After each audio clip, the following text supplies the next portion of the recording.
in regards to when it comes down to renting, there are about 7 top things to kind of be aware of, and that's why I defer to my experts here. And Stevie B actually has 7 items that we're going to bring to you to look out for if you're renting.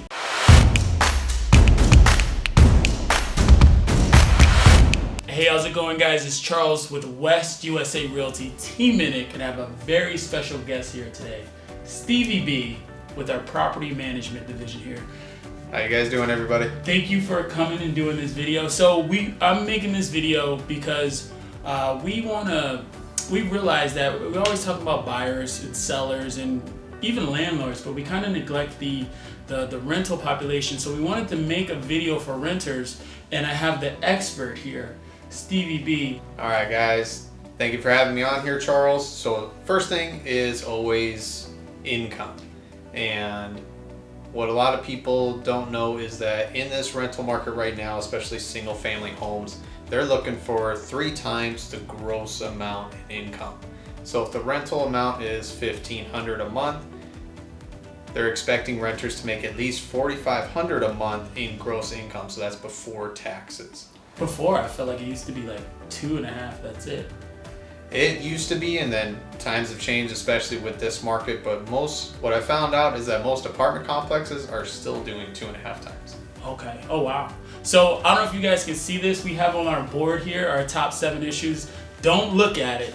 We're going to get to them. Don't be rushing ahead. But the second one is credit. You talked to me about credit. I do get questions about that. Like, hey, do I have to have perfect credit to rent a house?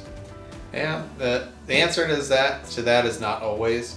I have seen where there are companies out there that are looking for 600 or better, 650 or better. I've seen as high as 700, which at that point, I would send them over to Charles. Buy a house for that price.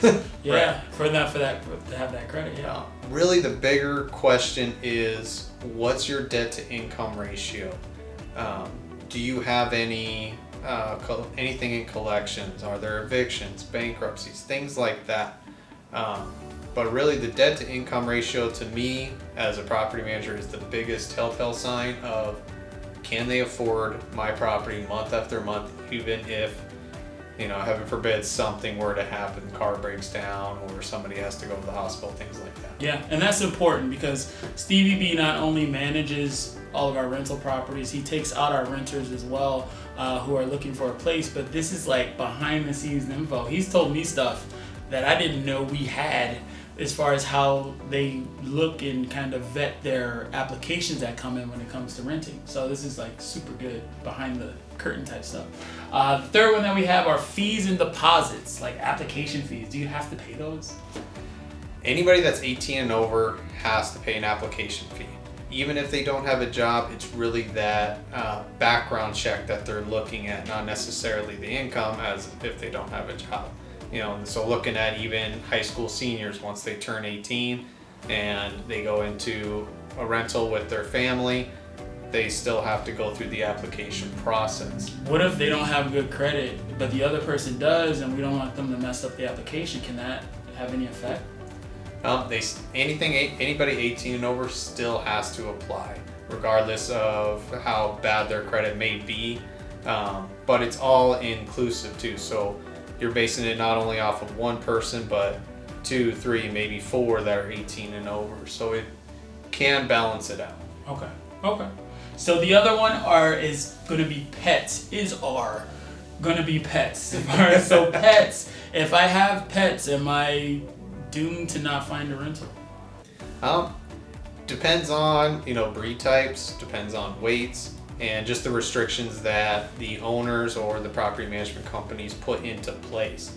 And that same goes for apartments too. They have their restrictions, and it's due for a variety of reasons. It goes into insurance policies too, because there are certain breed restrictions that some homeowners' insurance policies will not cover. I didn't know that. Yeah. So this is why we do this. I'm even learning from the master, Stevie B. So. Yeah, but always be upfront with the pets that you have, and to kind of dive in a little bit deeper, a lot of people ask me, are assistive animals considered pets? And they're not. They are literally assistive animals, service animals. They're not considered a pet. They're there to support that person for whatever reason that they have. That's good to know. And that's very important. And you cannot be denied if you have an assistive animal. That's good to know. Very good to know. And the next item that we're going to talk about, and I don't want to take credit for this list, Stevie B actually came up with this list. I hear this a lot. It's these scams. How do you vet or make sure you're not falling for a scam if you don't go with, something that's on the open market, some ad on Craigslist or somebody on Facebook Marketplace? Like, how do you make sure you're not falling for a scam? If it sounds too good to be true, it usually is. So that even goes back to, let's touch back on deposits really quick. Normal deposits are a month to a month and a half worth of the rent. Our typical deposits. So in scams, especially on Craigslist is full of them. Yeah. They'll say the deposits are $100, $200, $300.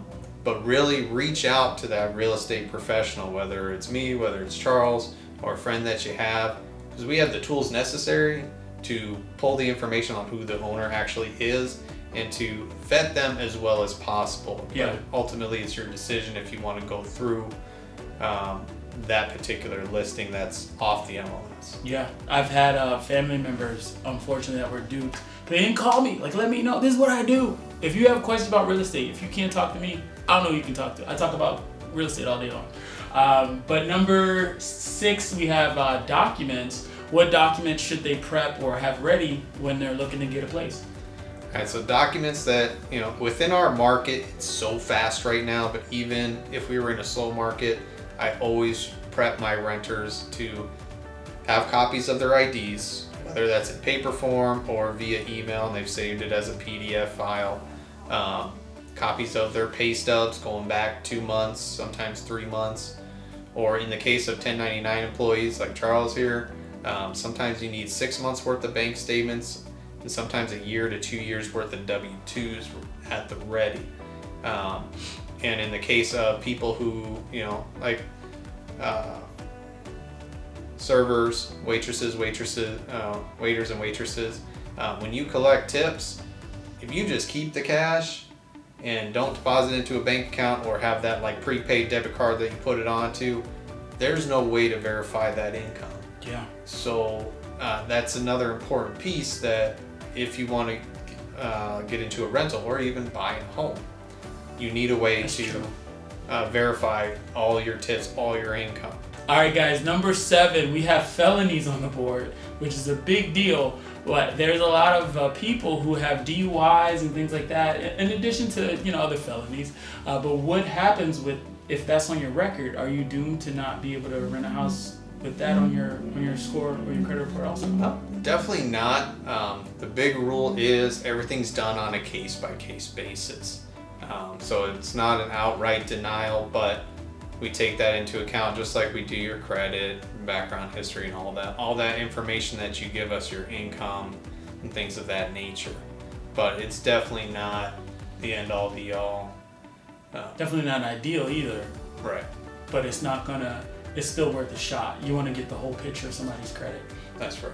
Cool. Awesome. Well, thank you so much for stopping by, man. I appreciate definitely. it. Hopefully this helps. Definitely share this. If you guys have any questions specifically about renting or your specific case, let us know. Also, if you're looking to buy or sell or not be a renter anymore, let me know, and I'll be more than happy to help you guys out. And thanks for watching. See you guys soon.